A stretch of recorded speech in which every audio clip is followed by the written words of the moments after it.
again, echo what Jared has said. I'm absolutely amazed and delighted that so many of you have come along. I'll try not to keep you too long.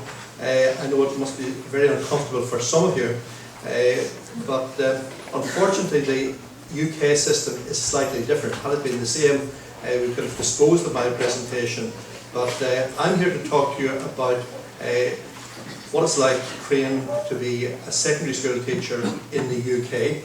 And for those of you who haven't already got one of those, maybe you could pick up one of those if you are interested in teaching in the UK or training to teach in the UK.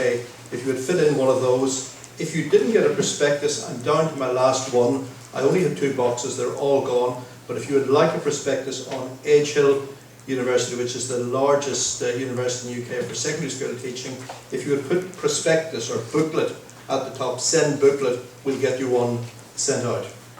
Okay, so the qualification in the UK is known as the Postgraduate Certificate in Education, the PGCE. And it's a 1-year course. It begins in September and finishes at the end of May, sometimes running into the first week in June. It can be done as a 2-year part-time course. No one from Ireland bothers to follow that route. You can do it on a 2-year basis, but really it proves to be very, very difficult unless you're living in England and unless you're living very, very close to the university. So the 1 year, 36 weeks for secondary, 38 weeks for primary, is the normal route into teaching. In the UK, there are a number of alternative routes. On-the-job training, school-based, the SKIT programme. It's now going to be called, or as from next year, it's going to be called the Schools Direct programme. It's a very good programme. You're paid while you train. The problem is that it's not recognised by the Teaching Council of Ireland. So if you do want to come back to teach in Ireland, I would advise you to follow the more traditional PGCE route, which is basically the equivalent of your DIP. What do you need to enter the course? In order to get a place on the course, you need a good degree, and by that they would say a minimum of a 2-2. You will also need a basic level maths and English. In the UK, it's referred to as GCSE, the examination that boys and girls at school take not pre-university but at 16. So the equivalent here in Ireland is Leaving Cert Grade C. Leaving Cert Ordinary Level Grade C. You must have English and maths. I don't think we have anyone for primary here, but if you wanted to do primary school teaching, you would also need a science subject. But for secondary, English and maths. You need to be able to demonstrate a keen interest in teaching. Everyone in the UK is interviewed. You must really show that you're very, very interested in teaching, and I'll talk to you about how you can go about doing that in a few moments. Demonstrate a competence in ICT, which all of you will have. You couldn't go through university now with having at least a competence in ICT. The other thing that you do need, if you do decide to apply to one of the UK universities, is to have some form of school experience. Not paid teaching experience. They don't expect you to teach. You wouldn't be allowed to teach in the UK unless you're a qualified teacher. But get yourselves into a school and observe what's going on. We've all been to school. Of course we've all been to school. But as an adult, go back into the school as an adult and see what happens. And it may be that after a day or two you might decide, this is not for me, this is not what I thought it was. And if so, then the job has been done. But you must have at least 5 days school experience for secondary school teaching. 10 days is expected for primary school teaching. Observe what is going on, sit at the back of the class, follow a teacher around for a day or two, follow a class around for a day or two. That is what is expected of you. But on your application form you must state that you have either undertaken the school experience or you're in the process of undertaking that experience, and you will be asked about that at interview. In the UK, up until this year, teachers had to undertake what they call skills tests. Now, it's to test your knowledge of mathematics and English. It's to prove that you have a competence in maths and English. And up until this year, you could undertake the skills tests during the course or immediately after the course. The Teaching Council in England, in their wisdom, have decided that that must now be undertaken before the course begins. I'm leaving the slides here, the presentation with Brenda. All of the information is on the presentation, but if you want to talk to me about how you go about doing that and where you go about doing that, I can talk to you about that after the presentation. But unfortunately, that has to be undertaken now before you start the course. For most UK universities, they ask you to undertake it before interview. For Edge Hill, they have a test centre in the university, and because they have so many Irish students following the course, they will allow you to undertake those skills tests before you start the PGCE, before September. You don't necessarily have to have it before interview. How do you apply? There is only one way to apply. Unlike most postgraduate courses, you can't apply directly to the university. You apply to the the Graduate Teacher Training Registry, the GTTR. That's the only way you can apply. The application is completed online. Last year, the cost for applying was £19. It will be about £20, maybe 22, 23 euro, something of that nature. For primary, there is a deadline, and maybe one or two primary people here. We had a lot of primary people last week. The deadline is the 1st of December. But for secondary, there is no deadline, absolutely no deadline. But unfortunately, places are allocated on a first come, first served basis. Some subjects fill up very, very quickly. So if your subject is business studies, if your subject is history, if your subject is PE, the places will be gone soon after Christmas. So you need to get your application in very soon. For the likes of geography and English, you would probably find the places will fill up by February or March. If you're a linguist, or if you can offer one of the sciences or maths, there isn't the same urgency. But the sooner you put in your application, the sooner you'll be called for interview, and the sooner you'll know whether or not you have been successful. Choose your references carefully. Do not, under any circumstances, use the manager of the pub that you work in at the weekend or the local spar. It will have to be at least one academic referee, someone like FICRA or JER, and possibly maybe the head teacher or a senior teacher in the school that you do your observation in. If you don't want to follow that route, 2 academic referees, but not just any old person. They have to be either academic referees or someone from the school in which you undertook your observation. The system is that you have 5 choices. So if your first choice university like the look of your application form, they will call you for interview. If you are called for interview, I would say you have more than a 50-50 chance of being selected. It's yours to lose. It's yours to lose if you're called for interview. At the end of the interview, they can't officially tell you that you will be selected, but they generally give you some sort of indication. The GTTR is the body that informs you whether or not you have been successful, and you'll be notified within a week. If a university, if your first choice university decide not to interview you, then what will happen is that it will be moved on to your second choice university, and so on. And you'll find that when you apply through the GTTR, you'll be given a code or a reference number, and you can keep a track of how your application is getting on. So if in 4 or 5 weeks' time you discover that your application is now with your second choice university, what is it telling you? It's telling you that you have been unsuccessful with your first choice and it has been moved on to your second choice. Other things you need to know is that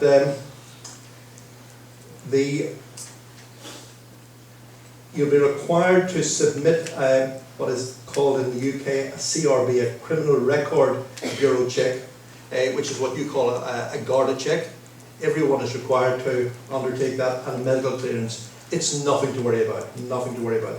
Proof of your qualifications will be required, but again, if you have attended an esteemed seat of academia such as UCC, again, you have nothing to worry about. If your first degree was from the University of Uzbekistan, you are in serious trouble. The personal statement is vitally important. The first part of the application form you could fill in 20 minutes, but the personal statement is where you sell yourself, and really this is not the time to be a shy, retiring violet. Sometimes in Ireland we're a bit reticent or a bit reluctant to sell ourselves, but both on your application and at the interview you must be prepared to sell yourselves. And as I said before, you must indicate on the application that you have some form of school experience. If you've taught abroad, so much the better. But that will not be a substitute for gaining local experience. If you do coaching, if you give grinds, if you coach the local swimming team or whatever, or the Gaelic team or Camogie team, put it down. But you must indicate that you have that school experience. You must indicate clearly why it is you want to become a teacher. And it's not enough to say that your auntie is a teacher or that your mum or your dad is a teacher. You have to spell out why you feel that you would make a good teacher. They will, at secondary level, much more so than primary level, be looking at your subject knowledge. You don't have to really say too much about that in the application form, but will be tested at interview. And the other thing, and I think some of Fikra and Ger mentioned the importance of being very realistic. Being realistic in your expectations. Many of you went to lovely primary schools, fabulous secondary schools, and everything in the garden was rosy. Not all schools are like that, and you have to be aware of that. That's why it's important for you to get some school experience and to find out if you are suited to a career in teaching. But be realistic, and in the interview, let them know that you have very realistic expectations, that you know that some pupils are not going to be terribly interested in mathematics, or French, or history. And be aware of current trends in education. I'll leave information with Brenda as to where you could find out information about the UK system. The BBC website, go to the education section. The Times Education, TES, Times Education Supplement, it's a weekly publication which most teachers in England would read. You'll find out information there. But the best way to answer a question about current trends in education is to say, as you can see from application, as you can tell from accent, I'm from Ireland, I'm from Cork, I'm from Limerick or wherever, and say, in Ireland, the big issues in education. And they will accept that. Generally, you'll find that they will accept that. One thing that I forgot to mention, and I think you should be very careful about, is that if you do decide to apply to universities in the UK, make absolutely certain that they are not requiring you to do a school observation in the UK. The sensible universities, most universities, are very happy with the observation that you undertake here in Ireland. They will say that the two systems, the curriculum is not exactly the same, but there's not that much difference, and they'll be very happy. But some UK universities insist that you undertake your observation in a UK school, which gives you an additional burden. So just check that out. The interview very often can last anything up to a half day. There could be group interviews, there'll be an opportunity to tour the university. Allow plenty of time. Don't book a flight in the morning and then a flight back home in the afternoon. Go the night before in case the weather is inclement. You really do need to allow about half a day for the interview. It may be much shorter than that, but very often you will find that as well as the 30-minute formal interview, there will be all sorts of informal ways in which they will find out whether or not you're suitable for teaching. I mentioned to you already about Edge Hill University, and I think now the next thing I need to refer to is money.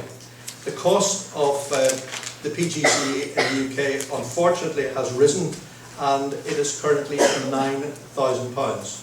Nobody in the UK, and I repeat, nobody pays upfront. You are entitled, as long as you're an EU citizen, to a student loan. And if you apply for the student loan, you will receive it.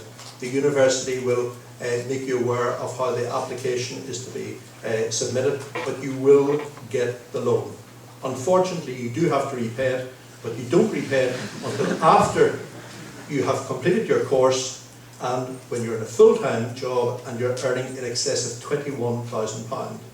If you're starting off and say £22,000, the repayments are £7.50 per month, about €2 per week. But they do increase as your wages increase. So if you're earning something in the region of €40,000, you'd be expected to pay back about £30 a month. It's to be repaid over a 30-year period, so they're not expecting huge big chunks of money, and if it's not repaid in 30 years, the loan disappears, it dies. Right, that's the bad news. The good news is that there are bursaries for certain subjects. And for physics, mathematics, chemistry, and for modern foreign languages, very generous bursaries, which some people, I think, just cannot believe. But if you have a first in your degree, you will, if you study one of those subjects, you will be given a bursary of £20,000. A 2-1, £15,000. A 2-2, £12,000. This is not to be repaid, this is yours. This is given to you during the year. When they started this programme about 10 years ago, and the bursaries that everyone got, it was a £6,000 bursary. They gave everyone £6,000 at the end of September. There were a lot of people who weren't on the course at the end of October. They now slice it up and they divide it by 9. So if you are on a £12,000 bursary, you're getting about £1,200 put into your bank account every month from the end of September through to the end of May. But there is absolutely no catch. For primary and for some secondary subjects, a 2-1 will get you £9,000, and a first will get you £9,000 and a 2-1 will get you 5. Unfortunately for these other subjects, which I'll show you now in a second, a 2-2 will not entitle you to anything. So the subjects which will gain you £9,000 bursary for a first and £5,000 for a 2-1 are listed here. Primary plus all of these secondary subjects, and then there are some subjects which are not considered to be shortage subjects, and that list is here, and these are subjects which do not attract a bursary. And just finally a little bit about the university itself. Very close to Liverpool, very close to Manchester, the largest for secondary teaching, the second largest for primary teaching, overall the largest teaching university in the UK, very highly rated, and as you can see, the vast majority of the students will be in full-time employment within 6 months of leaving the university. And we are doing a series of drop-ins. It's a combination of interviews and information days, and we'll be back in Cork on Monday the 26th of November. And that's me. And please, if you do want to ask any questions, because time is limited, I'll be here afterwards, but if you want to ask any questions, the best way to contact me is to email me. And if you do decide to fill in one of these forms, please, please, please give it to me at the end of the session. There's no point in filling it in and taking it back home with you. Thank you very much for your attention. Thank you.